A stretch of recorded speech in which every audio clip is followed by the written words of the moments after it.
Hello friends, hope you all are fine. Today we are going to start our chapter number 3 of class 11th Sociology, and the name of chapter is Environment and Society. Basically इस chapter के अंदर हम ये पढ़ेंगे कि कैसे प्रकृति समाज को इफ़ेक्ट करती है या सामाजिक कौन सी गतिविधियां हैं जो प्रकृति को इफ़ेक्ट करती है। इस चैप्टर के अंदर और हम जो फर्दर आगे बढ़ेंगे वो है कि एनवायरमेंटल इश्यूज़ किस कारणों से होते हैं या जो एनवायरमेंटल इश्यूज़ हो जाते हैं उनसे क्या होता है, वो सब हम इस चैप्टर के अंदर कवर करेंगे। So let us start. The term ecology denotes the web of physical and biological systems and process of which humans are one element. तो इकोलॉजी का मतलब क्या होता है, जो फिजिकल और बायोलॉजिकल सिस्टम है जिससे हम लोग प्रकृति से जुड़े हुए हैं और प्रकृति कहीं ना कहीं हम लोगों से जुड़ी हुई है, तो उस चीज़ को बोला जाता है ecology. Ecology has been modified by human activities. पर आज देखो आप अपने आसपास जितना भी वातावरण है सब वो प्रकृति जो है वो बदलती जा रही है। किसकी वजह से? ह्यूमन एक्टिविटीज़ की वजह से।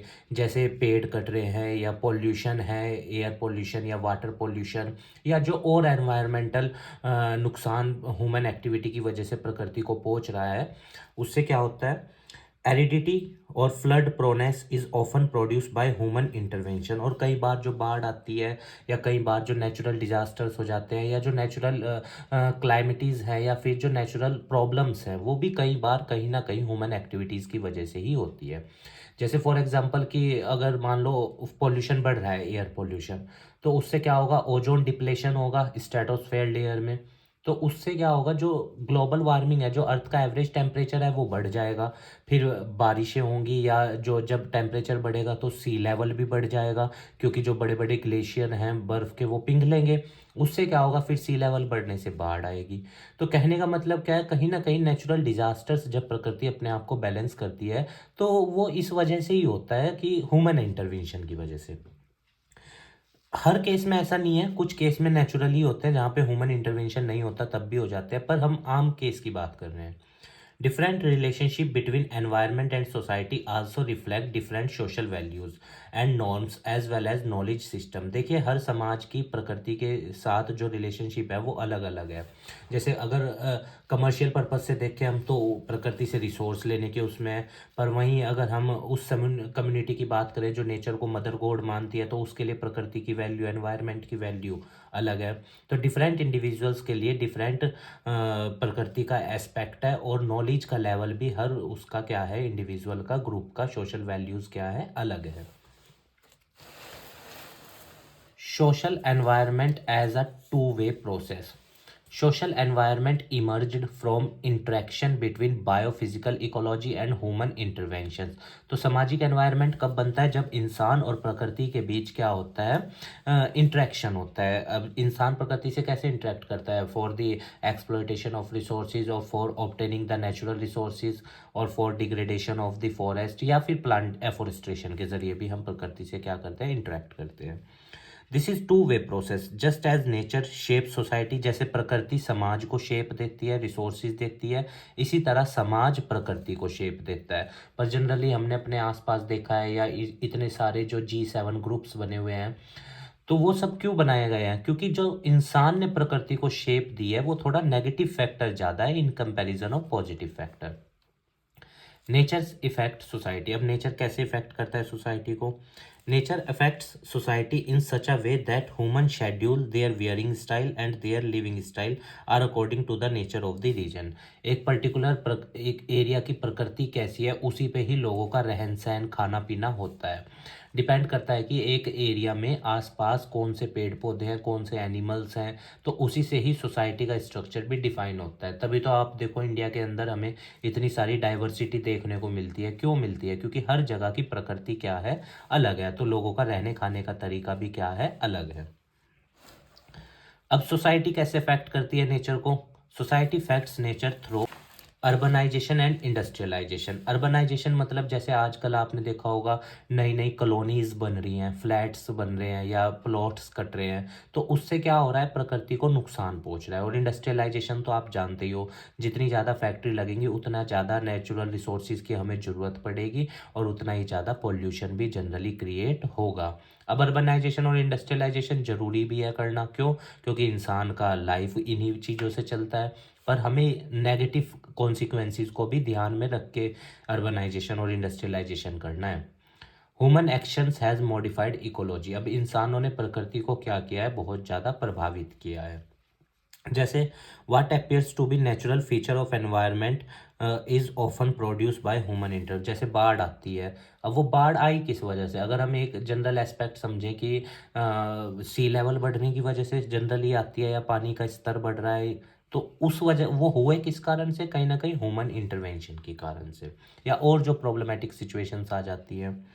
Deforestation in the upper catchment of a river में make the river more flood prone. अगर जैसे जिस इलाके से नदी बह रही है, क्योंकि आप जानते हो पेड़ जो होते हैं वो नदी के फ्लो को कंट्रोल करते हैं, और पेड़ों को बहुत बड़ी संख्या में काटा जा रहा है, तो उससे क्या होगा, नदी का फ्लो तेज होगा, बाढ़ आएगी। Climate change brought about by global warming. अब आप जानते हो क्लाइमेट चेंज मतलब धरती का एवरेज टेम्परेचर बढ़ जाना, किस कारण से, ग्लोबल वार्मिंग। और इससे ओजोन परत भी टूटती है, जिससे फिर सूरज की अल्ट्रावायलेट रेज डायरेक्ट धरती पे इंसानों तक पहुंचती है, फिर वो इफेक्ट करती है और नेचर को भी इफेक्ट करती है। तो climate change brought by global warming is another instance of the wide spread impact of human activity on nature. तो ये इंसानों की वजह से ही तो ग्लोबल वार्मिंग हो रही है। रेफ्रिजरेटर, एसी, इन सब के यूज से सीएफसी बहुत ज़्यादा निकलती है, क्लोरोफ्लोरोकार्बन, उससे ग्लोबल वार्मिंग होती है, और फिर अर्थ का टेम्परेचर बढ़ता है। Over time it is often अच्छा, इसको रोकने के लिए मॉनिट्रियल प्रोटोकॉल भी साइन हुआ था 1992 में रियो दी जनीरियो में, कि 2013 तक सीएफसी का यूज़ बिल्कुल जीरो कर देंगे। दुनिया भर के 160 से ज़्यादा देश आए थे उसमें, पर देख लो आपके सामने आज कितना ज़्यादा सीएफसी का कंजप्शन हो रहा है। इवन लोगों के पास जैसे जैसे पैसा आता है, घर में सुविधाएं, एसी बढ़ने लगते हैं या कार बड़ी होने लगती है, तो लग्जेरियस चीज़ें आने लगती हैं, तो उससे क्या होता है, फिर ठीक है अपना लाइफ तो अच्छा हुआ, पर हमें ये भी देखना है कि प्रकृति को क्या नुकसान पहुंचा। Over time it is often difficult to separate and distinguish between the natural and human factors in ecological change. देखो कई बार अगर हम नेचुरल या ह्यूमन फैक्टर्स को अलग करना चाहें कि ये चीज़ तो नेचर की वजह से हुई है, ये चीज़ इंसान की वजह से हुई है, तो वो बहुत मुश्किल होगा, क्योंकि दोनों एक दूसरे पे इंटरडिपेंडेंट है, एक की एक्टिविटी दूसरे को इफेक्ट करती ही करती है। तो इन दोनों को सेपरेट अलग जनरली नहीं किया जा सकता कि ये तो नेचर की वजह से हुआ है, ये तो इंसान की वजह से हुआ है। Environment management is a very difficult task. अब प्रकृति को मैनेज करना कोई आसान चीज़ तो है नहीं, क्योंकि आप जानते हो लगातार पॉपुलेशन बढ़ती जा रही है और प्रकृति के ऊपर दबाव इंसान की लाइफ को सस्टेन करने का बढ़ता जा रहा है। तो कैसे फिर मैनेजमेंट किया जाए एनवायरनमेंट का। As not enough is known about biophysical process to predict and control them. और इवन फ्यूचर में जो नेचुरल डिजास्टर्स या नेचुरल क्लाइमिटीज़ हैं, उन सब के बारे में प्रिडिक्शन जनरली नहीं की जा सकती, तो इसीलिए उनको रोकना आसान नहीं है। Human relations with the environment have become increasingly complex. और आज इंसान के प्रकृति से रिलेशन क्या होते जा रहे हैं, कॉम्प्लेक्स होते जा रहे हैं। क्यों, क्योंकि इंसान आज अपनी ग्रीड के चक्कर में प्रकृति के डेवलपमेंट या प्रकृति के नरिशमेंट के बारे में नहीं सोचता। स्प्रेड ऑफ इंडस्ट्रियलाइजेशन, अब हम देखते हैं कि आसपास कितनी फैक्ट्रियां लग रही हैं। ठीक है, आप कहोगे कि ज़्यादा से ज़्यादा लोगों को एम्प्लॉयमेंट मिलेगा, पर ये तो देखिए कि वो फैक्ट्रियां पोल्यूशन भी तो ज़्यादा करेंगी। वो फैक्ट्रियां जिन ज़मीनों पे लगी हैं उतनी लैंड डिग्रेड हो गई, तो वो सब चीज़ें भी हमें सोचनी है। या जितने हाईवेज बनते हैं, डैम्स बनते हैं, इन सब से अब आप देखो, मान लो कोई हाईवे बन रहा है और सारे पेड़ काट दिए गए। ठीक है, डेवलपमेंट ज़रूरी है, आप कहोगे लोगों का विकास करना है, भाई डेवलपमेंट चाहिए, पर हमें ये भी देखना है कि नेगेटिव फैक्टर प्रकृति ने क्या चुकाया उस डेवलपमेंट के लिए। रिसोर्सेज एक्सट्रैक्शन, धरती से बहुत तेज़ी से रिसोर्सेज निकाले जाते हैं, जैसे गोल्ड के लिए सॉयल इरोजन इतना ज़्यादा होता है, या डायमंड्स के लिए, या कोयला निकाला जा रहा है थर्मल एनर्जी प्रोड्यूस करने के लिए, या फिर और जो डेवलपमेंट प्रोजेक्ट हैं, डैम्स का कंस्ट्रक्शन, उन सब से हैज़ अफेक्टेड इकोसिस्टम। इन सब ने प्रकृति के इकोसिस्टम को बहुत इफेक्ट किया है अनप्रेसिडेंट वेज में, और बहुत अलग अलग तरीक़ों से। आप देखो नेचुरल, जैसे पेट्रोल निकाला जाता है धरती के अंदर से। अब एक तो वो प्रकृति को नुकसान पहुंचाएगा, और जलने के बाद पोल्यूशन भी करेगा। तो अनप्रेसिडेंट वे, पता नहीं कितने मतलब वेज में प्रकृति को नुकसान इंसानों की एक्टिविटीज़ के द्वारा पहुंचाया जा रहा है। We live in risk societies example occurrence of nuclear disaster. और आज हम एक ऐसे समाज में रह रहे हैं जहाँ पे न्यूक्लियर डिज़ास्टर्स भी हो सकते हैं। और इवन आपने देखा होगा हिरोशिमा और नागासाकी के ऊपर पढ़ा होगा आप, इवन आपने पढ़ा होगा कि हिरोशिमा और नागासाकी के ऊपर एटम बॉम्ब्स गिराए गए थे। तो पूरे के पूरे शहर, या अब मान लो एटम बॉम्ब गिराया अमेरिका ने जापान के अंदर, तो ठीक है चलो इंसान तो मर गए मानते हैं एक बार, अभी तो उस इलाके की पूरी प्रकृति खत्म हो गई। तो सोचने वाली बात यह है कि इंसान जितना डेवलपमेंट कर रहा है नई नई टेक्नोलॉजी का, चीज़ों का, उतना ज़्यादा प्रकृति का एक्सप्लॉइटेशन बढ़ रहा है। Environmental problems and risk, there are mainly globally recognised environmental problems. दुनिया भर में बहुत सारी समस्याएं हैं जो प्रकृति को हो रही है इंसानों की वजह से। So sir let us read all of them one by one. सबसे पहला रिसोर्स डिप्लेशन। क्योंकि देखो आप जानते हो दुनिया की पॉपुलेशन बहुत तेज़ी से बढ़ रही है, जिसकी वजह से प्रकृति के ऊपर दबाव बहुत ज़्यादा हो रहा है। तो जब हमें इन लोगों को लाइफ सस्टेन करना है तो इनकी ज़रूरतें पूरी करने के लिए संसाधन प्रकृति से मिलेंगे, और रिसोर्स तो स्केयर है। तो उनका जब एक्सट्रैक्शन बहुत ज़्यादा तेज़ी से होगा वो बहुत जल्दी ख़त्म होंगे, जैसे पेट्रोलियम। पॉल्यूशन दूसरी सबसे बड़ी समस्या है जो प्रकृति के लिए इंसानों के द्वारा बनाई गई है, जैसे एयर पॉल्यूशन। हजार्डियस गैसेस जब हवा में मिलती हैं उससे एयर पॉल्यूशन होता है या ओजोन डिप्लेशन होता है। ठीक है, वाटर पॉल्यूशन आप जानते हो, टॉक्सिक लिक्विड या अदर जो वेस्ट मटेरियल है उसको पानी में थ्रो कर दिया जाता है, या फिर इवन खेतों में जो ग्राउंड वाटर निकाला जाता है फिर फसलें उगाने के लिए केमिकल फर्टिलाइजर्स मिलाए जाते हैं उसमें, वो ग्राउंड वाटर जब ज़मीन के अंदर वापस जाता है तो साफ़ पानी जो ज़मीन के अंदर है उसको भी प्रदूषित कर देता है। या जो और लैंड पोल्यूशन है, कूड़ा इधर उधर जो फैलाया जाता है, या फिर जो कूड़ा जहाँ, क्योंकि आप जानते हो पॉलीथीन बैग डिकम्पोज तो हो नहीं सकते। तो इसीलिए कहने का मतलब क्या है कि इंसान ने प्रकृति को बहुत ज़्यादा दोहन कर रखा है। ग्लोबल वार्मिंग आप जानते हो, green house gas effect, ozone परत का टूटना टूटना ये मैं आपको बता चुका हूँ। जेनेटिकली मॉडिफाइड ऑर्गेनिज्म, कुछ चीज़ें लेबोरेटरीज में इस तरह की जा रही हैं, इस तरह के टेस्ट किए जा रहे हैं जिससे और ज़्यादा एनवायरमेंटल प्रॉब्लम्स क्रिएट हो रही है। ठीक है ना। और आपने ये जो कोरोना महामारी है ये इसके बारे में भी आपने सुना ही होगा कि चाइना की यूहान से शुरू हुआ ये सब चीज़ें। तो जेनेटिकली मॉडिफाइड ऑर्गेनिज्म ठीक है, डेवलपमेंट के लिए हम एक्सपेरिमेंट्स कर रहे हैं ये सब चीज़ें, पर हमें ये उसका नेगेटिव फैक्टर को भूलना नहीं चाहिए, उसको भी ध्यान में रखना चाहिए कि इसके नेगेटिव कॉन्सिक्वेंसेस क्या हो सकते हैं। Natural and man made environmental disaster. अब नेचुरल डिजास्टर तो वो होते हैं जिनमें जनरली प्रकृति के द्वारा ही आते हैं और इंसानों का कोई रोल नहीं होता generally. Tornadoes, volcanic eruption, earthquake, T tsunamis, Japan के अंदर आई थी ना टी सुनामी, तो ये नेचुरल डिजास्टर है। मैन मेड डिजास्टर जो इंसानों की एक्टिविटीज़ की वजह से हुए हैं या इंसानों की नेग्लिजेंस की वजह से हुए हैं, अनदेखा कर दिया चीज़ों को उसकी वजह से, या फिर जानबूझ के भी नहीं अगर हम कहते चलो, पर इंसान इसमें कहीं ना कहीं इन्वॉल्व था। जैसे भोपाल गैस ट्रेजिडी, या फिर dropping of atom bomb Hiroshima और नागासाकी नागासाकी पे जो गिराए गए थे, लाखों लोग मारे गए, उस इलाके की पूरी प्रकृति ख़त्म कर दी। तो ये मैन मेड डिजास्टर था। Environmental problem are also social problem. देखो जो प्रकृति की समस्याएं होती हैं वो समाज की भी समस्याएं हैं, क्योंकि हम लोग पूरी तरीके से प्रकृति पे ही डिपेंड हैं। Social status and power determine to what extent people can insulate themself from environmental crisis और ओवरकम इट। देखो अगर समाज में स्टेटस बढ़िया है, पैसा है, तो क्या होगा जन, और पावर है तो प्रकृति संसाधनों पे क्या होता है, रिसोर्सिस पे ज़्यादा मतलब कंट्रोल होता है। और आप एनवायरमेंटल क्राइसिस से क्या हो सकता है, व्यक्ति बाहर भी आ सकता है अगर उसके पास पैसा है, सब कुछ है। पर मान लो एक व्यक्ति पुअर है तो वो तो एनवायरमेंटल क्राइसिस को ओवरकम कर ही नहीं पाएगा, क्योंकि उसके पास तो फंड्स नहीं है। और अब एक बात और याद रखना, मान लो जैसे जिस व्यक्ति के पास ज़्यादा पैसा होता है वो क्या करता है, जनरली बड़ी गाड़ीज़ में, बड़े बंगलों में रहता है, या उसका कंजप्शन लेवल ज़्यादा हो जाता है चीज़ों को लेके, वो इंसान प्रकृति को ज़्यादा नुकसान पहुंचाता है। गरीब आदमी तो क्या है, जनरली प्रकृति के ऊपर डिपेंड है कि भाई फूड मिल जाए, छोटा सा मकान हो जाए, बस वही सब चीज़ें।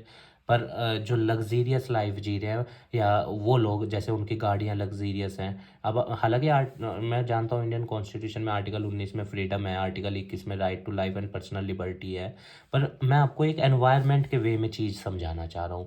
ठीक है, लग्जरी गाड़ी में फॉर एग्जांपल मेरे पास बहुत पैसा है, मैं लग्जरी गाड़ी में घूम रहा हूँ, अब ठीक है, वो मेरे फ्रीडम है, मेरे को कॉन्स्टिट्यूशनल राइट भी है, पर ये तो सोचो कि उस लग्जरी गाड़ी में घूमने के चक्कर में प्रकृति को क्या नुकसान पहुंचा। वो गाड़ी तेल उतना ज़्यादा खर्च करेगी, पॉल्यूशन फैलाएगी ज़्यादा।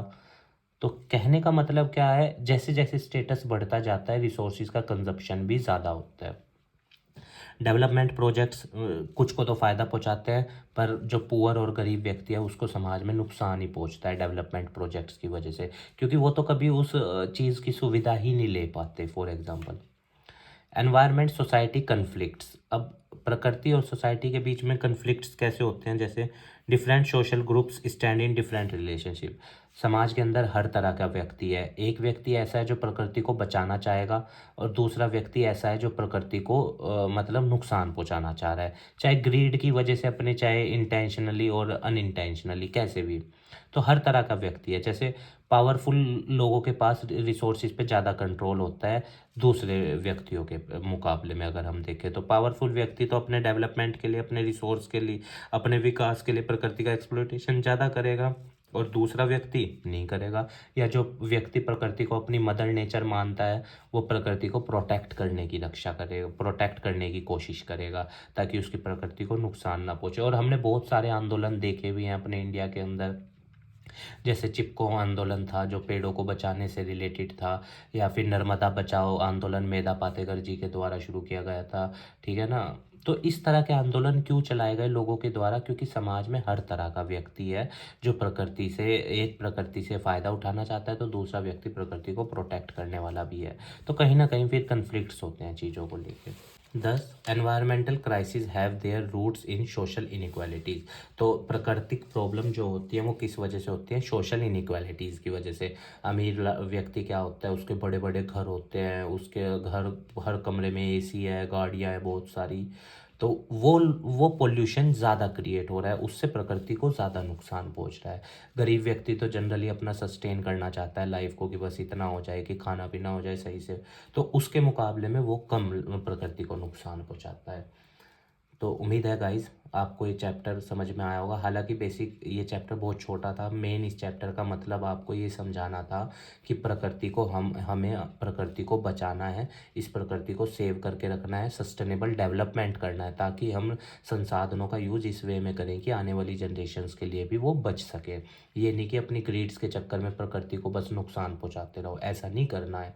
ये प्रकृति गॉड ने हमें दी है, ये हमारी पहली प्रायोरिटी है, जिम्मेदारी है कि हम अपने एनवायरनमेंट को सेफ रखें। ठीक है स्टूडेंट्स। सो स्टूडेंट्स, आप स्वस्थ रहिए, खूब लाइफ में आगे बढ़िए, इस देश के लिए अच्छा कीजिए, इस समाज को अच्छा बनाइए, और इस प्रकृति को भी डेवलपमेंट में, इस प्रकृति के विकास में अपना योगदान दीजिएगा। और ये कुछ क्वेश्चन आंसर्स हैं जो आपके एनसीईआरटी की बुक में दे रखे हैं, ये ग्लॉसरी भी आप देख लेना, इंपॉर्टेंट है। और ये कुछ क्वेश्चन आंसर्स हैं, इनके आंसर्स आप लिखने की प्रैक्टिस कीजिएगा, बहुत अच्छा रहेगा ये। ठीक है स्टूडेंट्स, और हमारे चैनल को भी सब्सक्राइब कर दीजिएगा, वीडियो को लाइक कर दीजिएगा, अपने दोस्तों के साथ शेयर कर दीजिएगा। धन्यवाद स्टूडेंट्स।